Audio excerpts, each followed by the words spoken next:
Hello everyone, my name is Ritika Maheshwari and welcome to my channel Study से करो friendship. अब जैसे कि हम जानते हैं कि जो कोविड-19 की अब सेकेंड वेव आ गई है और जो कि बहुत ज़्यादा डेंजरस है, तो हमें सेफ़ रहने की बहुत ज़्यादा ज़रूरत है। तो प्लीज़ घर पर रहें, सेफ़ रहें, कोविड गाइडलाइंस को फॉलो करें।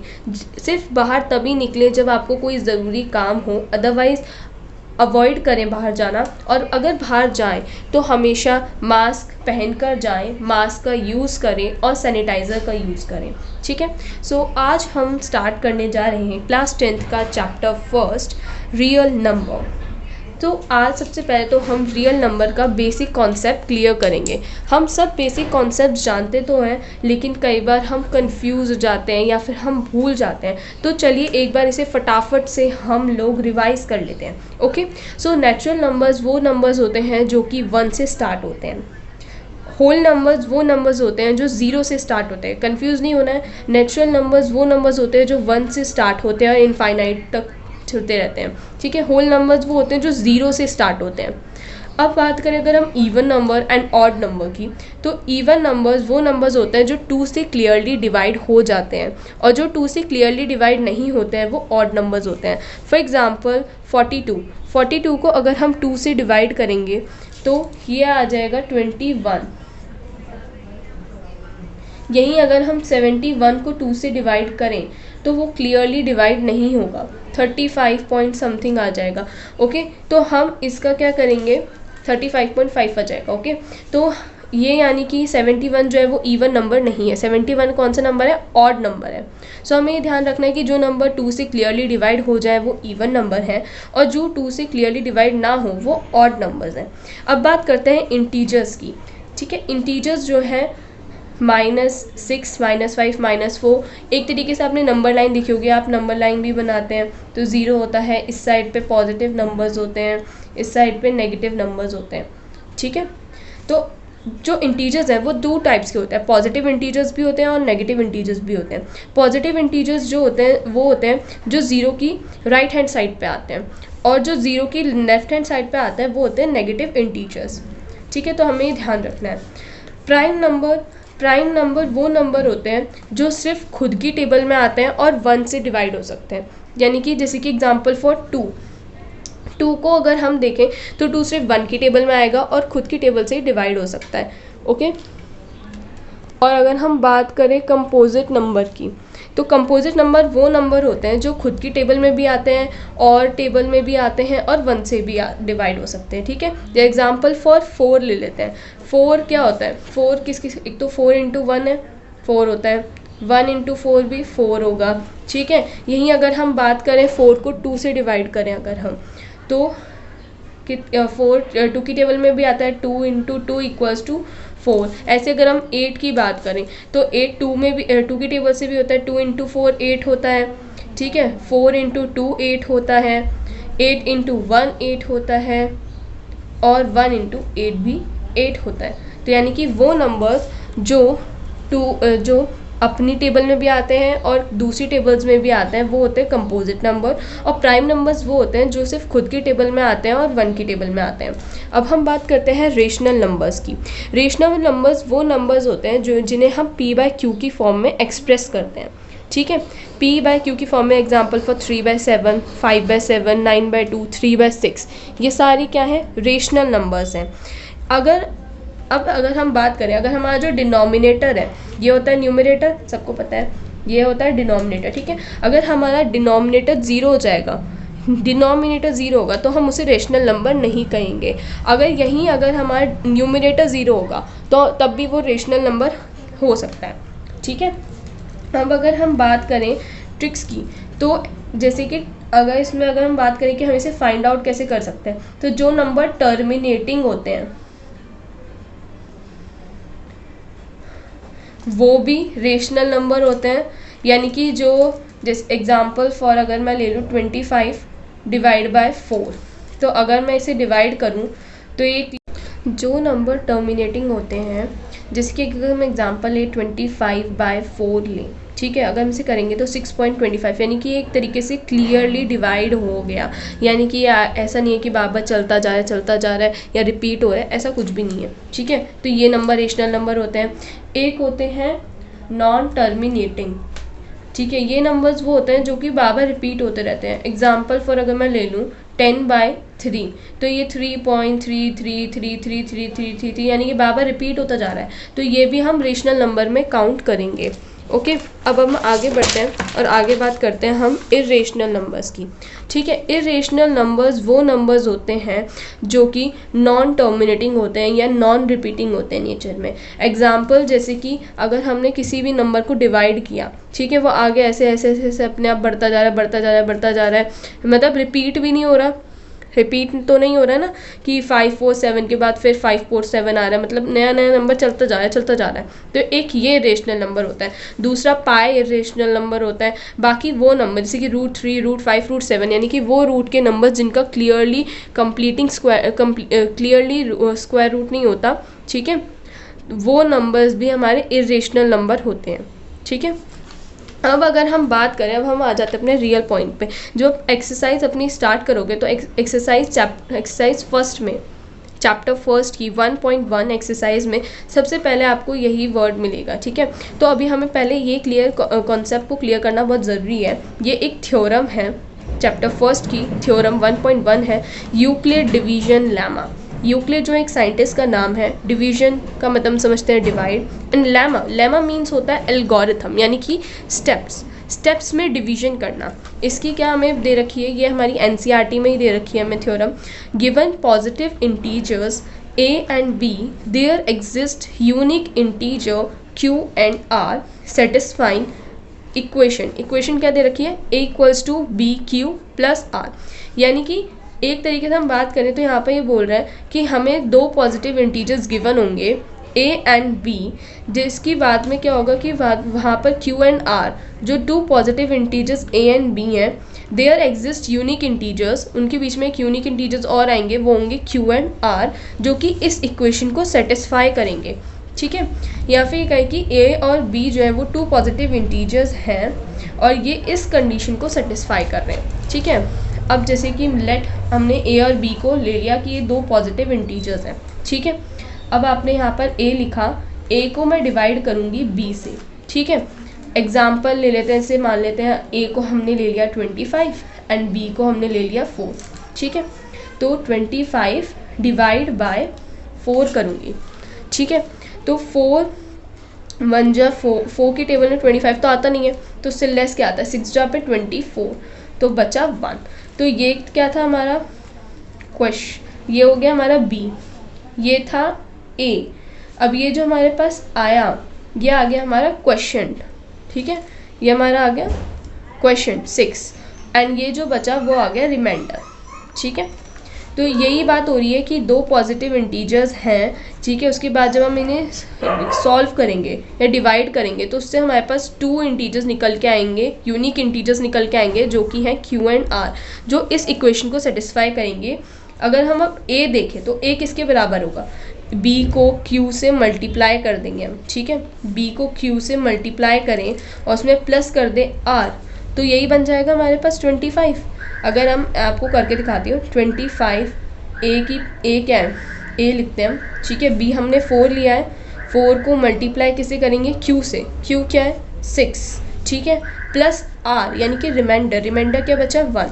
अब आप इसे सॉल्व कर लो, 6 4 जो कितना होता है 24 + 1, यानी कि a = क्या आ गया 25, और हमने a की वैल्यू 25 ही ली थी। तो अब इससे हमें क्लियर हुआ कि ये इक्वेशन को सेटिस्फाई करता है।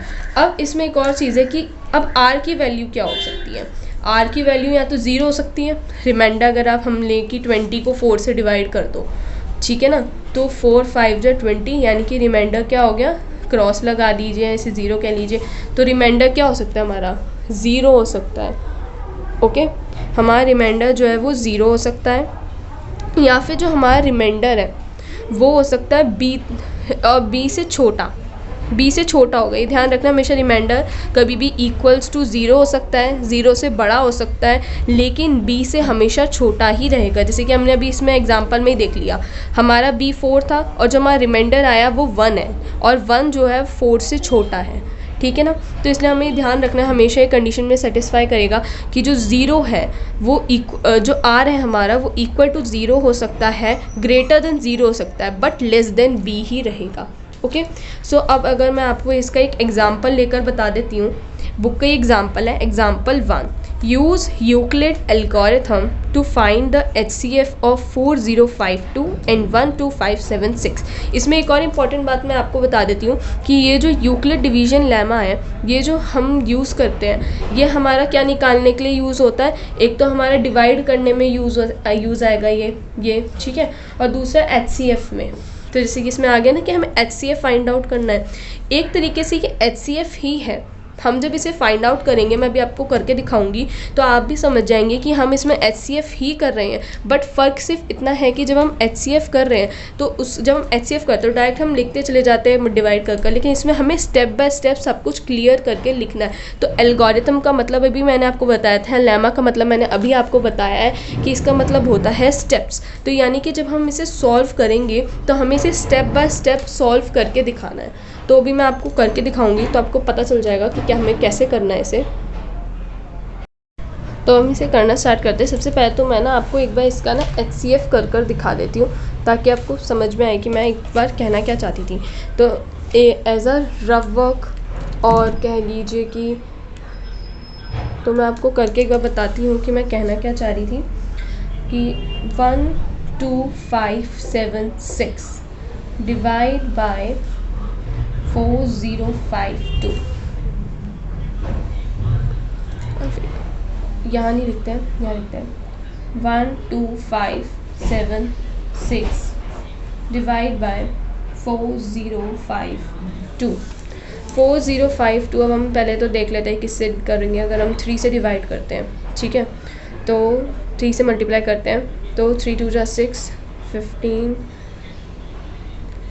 12, 12156 आएगा। ओके, तो हम लिख देते हैं 12156। जब हम इसे सॉल्व करेंगे तो यहाँ पर आएगा 0, ये 2, ये 4 2 0 बच गया। यहाँ पर हम लिख देते हैं 3 जा, ठीक है। ये अब आ गया हमारा रिमाइंडर। अब हम इसमें अब जो यहाँ पर ये जो हमारा डिवीजन था, अब हम इसे यहाँ पर बना देते हैं, ठीक है। 4052 आ गया हमारे पास। अब हम इसे सॉल्व करेंगे। तो अगर हम 4 2 0 को ऐसा किससे मल्टीप्लाई करें, एक बार 9 से करके देखते हैं। 9 0 जा 0, 9 2 जा 18, 9 4 जा 36 37, 3780 3780। ओके, अब हम इसे सब्ट्रैक्ट कर लेते हैं। आपको क्लियरली दिख रहा होगा। 2 15 में से 8 जाएंगे तो कितना बचेगा, 7।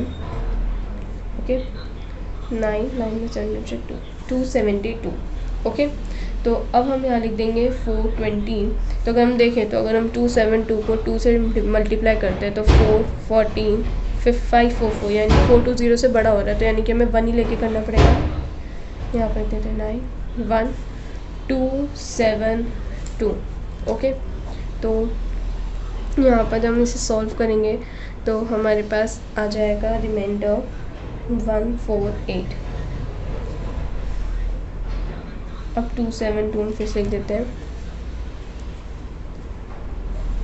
यहाँ पर ये तो 148 आ गया, तो एक काम करते हैं ऐसे ले लेते हैं 272 148 को अब हम 1 से कर लेते हैं, तो हमारे पास रिमाइंडर कितना बचेगा 124।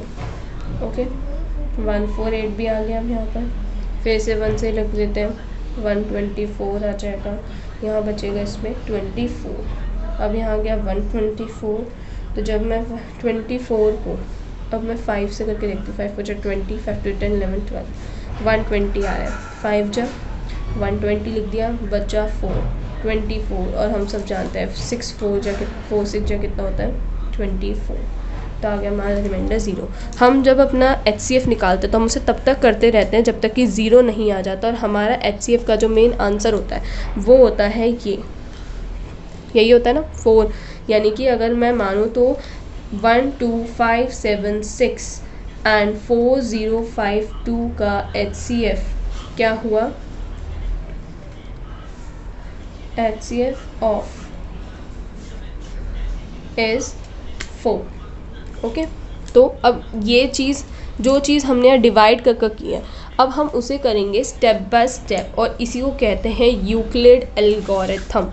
इसी को कहते हैं हम यूक्लिड एल्गोरिथम मेथड। ओके, तो अब हम इसे स्टेप बाय स्टेप करेंगे, तो मैं आपको दिखाऊंगी कि हम इसे स्टेप बाय स्टेप कैसे कर सकते हैं। ओके, अब हम स्टार्ट करते हैं। तो हमने जो HCF किया था मैंने उसे एक पेज पे लिख के इस तरीके से रख लिया है, ठीक है। अब हम सबसे पहले डालेंगे हम स्टेप 1 और लिखेंगे since 1 2 5 7 6 is greater than 4052 we apply the division lemma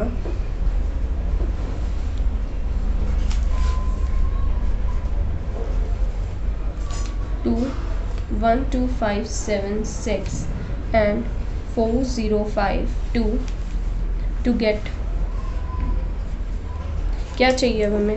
तो जब हम इसे सॉल्व करेंगे तो हम ऐसे लिख सकते हैं 1 2 5 7। मैंने क्या बोला था कि हमें इस फॉर्म में लिखना है। सॉल्व करेंगे तो हमारा इस फॉर्म में आएगा A = BQ + R। तो जैसे कि जब हमने इस चीज़ को सॉल्व किया था, इस वाले को, तो मैंने आपको यहाँ लिख के दिखाया था कि हम कैसे लिखेंगे। तो हम वैसे ही लिखेंगे कि 1 2 5 7 6 है, B क्या है हमारा 4052। जब हमने इसे डिवाइड 4005, तो हमारे यहाँ पर क्वेश्चन क्या आया 3 आया, तो इंटू 3 करेंगे, प्लस अब हमारा रिमाइंडर क्या बचा था यहाँ पर 420 दिख रहा होगा आपको 420। तो अब हम यहाँ लिख देंगे 420। तो ये होगी हमारी इक्वेशन। तो अब हम ये कहेंगे कि जब हम स्टेप 2 डालेंगे तो हमें लिखेंगे सिंस द रिमाइंडर। अब रिमाइंडर मैंने क्या कहा था कि हमें तब तक सॉल्व करना है जब तक कि हमारा रिमाइंडर 0 नहीं आ जाता। तो यहाँ पर हमारा 0 तो नहीं है, तो since the remainder 420 is not 420 is not equal to 0, again अब हम दोबारा से अप्लाई करेंगे डिवीजन लेमा। तो हम यही लिख देंगे दोबारा से, आप ऐसे लिख सकते हैं again we apply division lemma, या फिर आप सिंपल लिख दीजिए 2 4। अब आप जिसमें करेंगे उसका लिखेंगे। तो अब हम जब डिवीजन लेमा अप्लाई करेंगे, ठीक है, अगेन जब हम करेंगे तो हम किसको लेंगे 4052 को लेंगे एंड 420 को लेंगे। तो अब हमें 1 2 5 7 6 एंड 4052 नहीं लिखना है, अब हमें लिखना है 4052 एंड 420। तो इसका हमें ध्यान रखना होगा कि हमें हर बार लाइन थोड़ी सेम है, लेकिन यहाँ पर जो डिजिट्स है वो चेंज होते रहेंगे जब तक कि 0 नहीं आ जाता, ठीक है।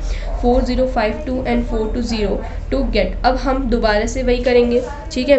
तो 4052 हमने यहाँ लिखा, ठीक है, इक्वल्स टू डालेंगे हम 420 को अगर हम 9 से 420 को अगर हम 9 से मल्टीप्लाई करें और उसमें प्लस कर दें 272, तो हमारे पास 4052 ही आ जाएगा, ठीक है। तो हमने जो यहाँ पर इस वाले में हमने जो किया, हमने क्या किया 420, अब हमारा B था, क्वेश्चन क्या था हमारा 9, एंड अब हमने सॉल्व किया तो रिमाइंडर क्या बचा 272।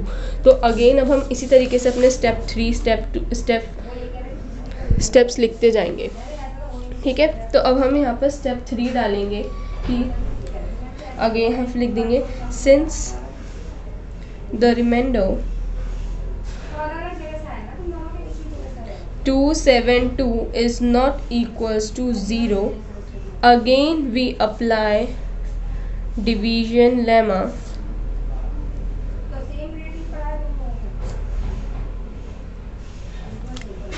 to। अब हम किस में अप्लाई कर रहे हैं, अब हमें ध्यान रखना है कि अब हम डिवीजन लेमा किस में अप्लाई कर रहे हैं 272 एंड 420 में। तो हम लिखेंगे division lemma 420 and 272 to get. अब जब हमने इसे अप्लाई किया तो हम लिखेंगे, पहले तो हम A लिखेंगे 420, B लिखेंगे 272, और इसमें अब हमारा क्वेश्चन क्या है 1 है, ठीक है। तो हम यहाँ पर लिख देंगे 1 in multiply 1, multiply 1 e plus plus क्या करेंगे, अब हमने जब इसे मल्टीप्लाई किया 1 से तो हमारे पास जो अब रिमाइंडर आया वो आया 148, ठीक है। फिर हम ऐसी स्टेप्स लिखते जाएंगे। तो अब हम इसे इसी तरीके से पूरा कंप्लीट करेंगे। तो मैंने पूरा लिख लिया है और हमने सारे स्टेप्स में ऐसे ही किया है। लेकिन अब जब हम लास्ट स्टेप पे आएंगे तो इसमें हमने देखा कि 24 इक्वल्स टू 4 इंटू 6 प्लस 0 हो गया, यानी कि जो हमारा रिमाइंडर है अब वो 0 हो गया। तो हम यहाँ लिखेंगे आगे the remainder has now become 0 so our procedure stops, यानी कि हमारा प्रोसीजर जो है, हम जो स्टेप्स कर रहे हैं ये अब स्टॉप हो जाएंगे, ठीक है। फिर हम लिखेंगे since the divisor at this stage is 4। अब जो हमारा डिवीज़र है, हमने देखा कि इस स्टेज पे जो है हमारा डिवीज़र जो है 4 है। और जब मैंने कहा था, जब हमने HCF किया था, जब भी हम HCF करते हैं तो उसमें जो हमारा एंड में जो डिवीज़र बचता है हम उसी को HCF मानते। तो हमने यहाँ पर भी वही लिखा, hence the HCF of 12576 and 4052 is 4, यानी कि हमारा जो HCF है वो आ गया 4। यानी कि अब ये स्टेप्स हमें इसी तरीके से करने होते हैं। ज़रूरी नहीं है कि इसमें मतलब 1 या 2 या 3 4 मतलब 7 स्टेप्स हों, ठीक है। पूरे 7 स्टेप्स हो, कई बार 4 स्टेप्स तक भी ख़त्म हो जाता है, 5 तक भी हो जाता है। तो ये डिपेंड जो होता है ये डिजिट्स पर होता है, और मतलब कितनी देर में हमारा जो है आंसर या फिर हमारे कितने में रिमाइंडर जो है 0 हो रहा है उतनी देर पे होता है, उतनी हमें स्टेप्स इसमें लिखने पड़ते हैं। इसी तरीके से अब आपको क्वेश्चंस मिलेंगे आगे एक्सरसाइज 1.1 में। सो अभी के लिए तो मैं वीडियो यहीं पर ही अब हम ख़त्म करेंगे। अब मैं आपको नेक्स्ट अपनी वीडियो में एक्सरसाइज 1.1 पूरी कराने की कोशिश करूँगी, और ये कोशिश करूँगी कि जो वीडियो है वो कम से कम देर की हो, बिकॉज ये वीडियो थोड़ी लॉन्ग हो गई है आई नो, लेकिन आगे से हम ट्राई करेंगे कि कम से कम देर की वीडियो, बिकॉज ओके। सो घर पे रहिए, सेफ रहिए और कोविड गाइडलाइंस का पूरा पालन कीजिए, okay. So thank you, bye bye. और प्लीज़ अगर आपको मेरी वीडियो अच्छी लगे तो उस मेरे चैनल को सब्सक्राइब करें, वीडियो को लाइक करें एंड शेयर करना तो बिल्कुल मत भूलिएगा, ठीक है। Thank you.